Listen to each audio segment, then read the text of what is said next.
এলাম আমি এই ধরা থেকে যাব আমি কৈলাসনগর আছে মহামণি, সে যে আমার পথলি দিবে বসে আছে পুজোর অঞ্জলি সাজে, সে পুজো আমি বক্ষাঙ্গ গ্রহণ করবো। তার আগে আমার পার্বতীর কাছে বিদায় নিয়ে চলে যাবো সেই কৈলাসনগর ধর্ম প্রচার করতে। কোথায় পার্বতী? বলি পার্বতী, প্রভু পার্বতী, প্রভু আমাকে স্মরণ করেছে? আগো পার্বতী, বলুন প্রভু। আমি যে তোমাকে কেন স্মরণ করছি জানতে চাও? কেন? আগো পার্বতী, বলুন। আজ দিগ্গ পরামর্শ জগৎ আমি কৈলাসনগর ভ্রমণ করি, তাই আমি মনোমন করেছি আমি যাবো খুশি কৈলাসনগর ধর্ম প্রচার করতে। তুমি আমাকে জন্তু করে সেবা দাও, তোমার সেবা বক্ষণ করে আমি যাবো সেই কৈলাসনগর ধর্ম প্রচার করতে। আপনি আমার স্বামী, আপনি কৈলাসে চলে যাবেন, তাতে আমার কোনো আপত্তি নেই, কিন্তু আমার মনে যে সাজ জেগেছে আপনার সাথে আমি কৈলাসে যাব। একই বলছো পার্বতী? হ্যাঁ প্রভু। তুমি যাবে সেই আমার সাথে সেই কৈলাসনগর ধর্ম প্রচার করতে। ওগো পার্বতী, তুমি কি পারো না আমাকে স্বেচ্ছায় বিদায় দিলে? আমি যাবো সেই কৈলাসনগর ধর্ম প্রচার করতে। কেন? আপনি ধর্মের কাজ করতে যাবেন, আমি মেয়ে মানুষ বলে কি ধর্মের কাজ করতে পারবো না? আমিও যাব। ওগো পার্বতী, বলুন। তুমি যখন এত বাহানা করেছো আমার সাথে যেতে চাও সেই কৈলাসনগর ধর্ম প্রচার করতে, আমার সাথে তুমি যেতে পারো, আমার তিনটি কথা যদি তামিল করতে পারো, তাহলে তুমি আমার সাথে যেতে পারো সেই কৈলাসনগর ধর্ম প্রচার করতে। যেমন বলবেন আমি তেমনই পালন করব। তাহলে শোনো পার্বতী, বলুন প্রভু। আমার প্রথম শর্ত হলো আমার পুষ্পের যখন স্মরণ হবে, আকাশ পথে যখন ভ্রমণ করবে, তুমি একটু পাতালের দিকে কোনো দৃষ্টি করতে পারবে না। আমি আকাশ পথে যখন তাকাবো, পাতালে কখনো দৃষ্টি করব না। আগো পার্বতী, বলুন। আমার দ্বিতীয় শর্ত হলো আমার পুষ্পের যখন স্মরণ হবে, আকাশ পথে যখন ভ্রমণ করবে, ওই আকাশে তারা আর পাতালে বালু কখনো গুণ করতে পারবে না। আমি আকাশের তালা পাতালে বালি কখনো গুনব না। আগো পার্বতী, বলুন। আমার 3 নম্বর বাণী তুমি কান খুলে শুনে রাখো। আমি যাবো সেই কৈলাসনগর ধর্ম প্রচার করতে, আমি যাবো সেই মানুষের কল্যাণে। আমি তোমাকে যেখানে রেখে যাবো, আমি আশা রাখবো তো একটি পাও তুমি যেতে পারবে না। যেখানে আমাকে রেখে যাবেন আমি সেখানেই বসে থাকবো। আগো পার্বতী, বলুন। আর বিলম্ব নয়, এবার তোমার চক্ষু বন্ধন করে আমার পুষ্পের যে সরহাও এই মুহূর্তে চলে যাবো সেই কৈলাসনগর ধর্ম প্রচার করতে। ঠিক আছে। ও কি হা হা হাই গো,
পার্বতী, একই কৈলাসনগর? এই তো কৈলাসনগর। কি সুন্দর দেখতে। আগো পার্বতী, বলো। তুমি থাকবে এখানে, আমি যাবো ভক্তের বাড়িতে।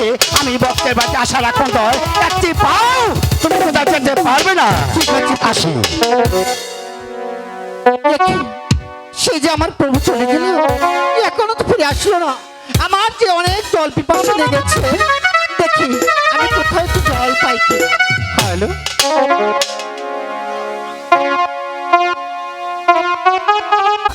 আমাদের মন্দিরে একা একা কিছুতেই ভালো লাগে না। প্রভু, আপনি কি আমাকে ভুলে গেছেন? প্রভু, প্রভু, না না, এখানে প্রভুকে দেখতে পাচ্ছি না। প্রভু, মহামণি, কে? মহামণি, ওগো মহামণি, প্রভু এসেছেন। মহামণি, নমস্কার প্রভু। নমস্কার।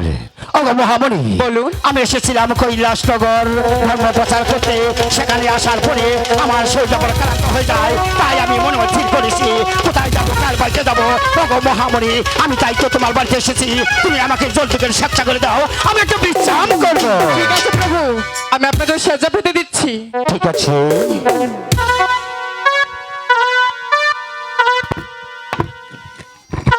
না, সে যে আমার প্রভু চলে গেল, এখনো তো ফিরে আসলো না। আমি এখন আমার প্রভুকে কোথায় খুঁজে পাবো? হাতি গো, কোথায় রইলা?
আপনি কি ধর্মের কাজ করতে আসেন না অধর্মের কাজ করতে আসেন?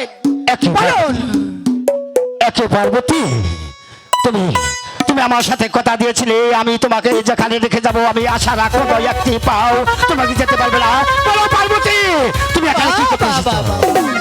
আমি যদি এখানে চলে না আসতাম, এই রাধা কৃষ্ণর মিলন কখনো দেখতে পারতাম না। একে পার্বতী, একে বলছো কোথায় রাধা কোথায় কৃষ্ণ? ওগো পার্বতী, তোমার কথা জানে কৃষ্ণ বুঝতে পারছি না।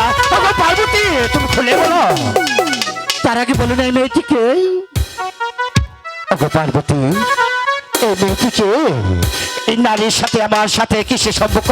ওগো পার্বতী, তুমি কি জানতে চাও পার্বতী? হ্যাঁ, আমি জানতে চাই। তাহলে তুমি ওই নারীর কাছ থেকে জেনে নাও পার্বতী। বলো নারী, আমার শিব ঠাকুর সাথে তোমার কিসের সম্পর্ক? মাগো, মা, শিব ঠাকুর জি আমার পিতা মা, আমি তো তোমার মেয়ে মহামণি মা। কি বলছিস? হ্যাঁ মা। ঠাকুর, ঠাকুর, পার্বতী, আমি যে অপরাধী হয়ে গেলাম গো ঠাকুর। ওগো পার্বতী, ছি, আমার মেয়েকে আমি কলঙ্কের অপবাদ দিয়েছি, আমাকে ক্ষমা করে দেওয়া যায় না ঠাকুর? ওগো পার্বতী, মহামণি যদি গেল তোমাকে ক্ষমা করে দিয়ে থাকে, আমি কেন? আমি দেবের দেব মহাদেব শিব ঠাকুর, আমি তোমাকে ক্ষমা করে দিয়ে থাকি। ওই মহামণি কাছে চেয়ে নাও। মাগো, মাগো, এই হতভাগা মাকে ক্ষমা করে দেওয়া যায় না? মাগো, মা হয়ে মেয়ের কাছে ক্ষমা চাইতে মা আমি মনে ভেবে রেখেছি বেশ, তোমাকে। তুই আমার বুকে আয়। প্রভু, ওগো পার্বতী, আমার মেয়ে আমাকে ক্ষমা করে দিয়েছে। ওই মহামণি তোমাকে ক্ষমা করে দিয়েছে, আমি দেবের দেব মহাদেব শিব ঠাকুর আমাকে ক্ষমা করে না দিয়ে থাকি। ওগো পার্বতী, আমিও তোমাকে ক্ষমা করি। চলুন প্রভু, আমরা মহামণিকে এমন বরদান করে দেই যে সে যেন আমাদের নামে গুণগান গাইতে পারে। ওগো মহামণি, বলুন। তুমি যাবে দেশ দেশান্তরে, যেভাবে এই দেবে দেব মহাদেব শিব ঠাকুর ধর্ম প্রচার করবে, সেইভাবে তুমি ধর্ম প্রচার করবে। কোনো বিপদে পড়ে থাকলে এই দেবে দেব মহাদেব শিব ঠাকুরকে স্মরণ করো। আমি যে পান্তে থাকি না কেন, আমি তোমাকে বিপদ হতে উদ্ধার করে নেব। ঠিক আছে, এবার আমি আসছি পিতা। মাগো বিদায় বিদায়। বিদায় বিদায় মহামণি, বিদায়। প্রভু ওগো পার্বতী, আমি আর এই কৈলাসে থাকবো না প্রভু। আর বিলম্ব নয়, এই মুহূর্তে আবার পুষ্পরাজ্য সরহাও চলে যাবো সেই পঞ্চপুর শহরে। আই চলুন। ও কি হা হা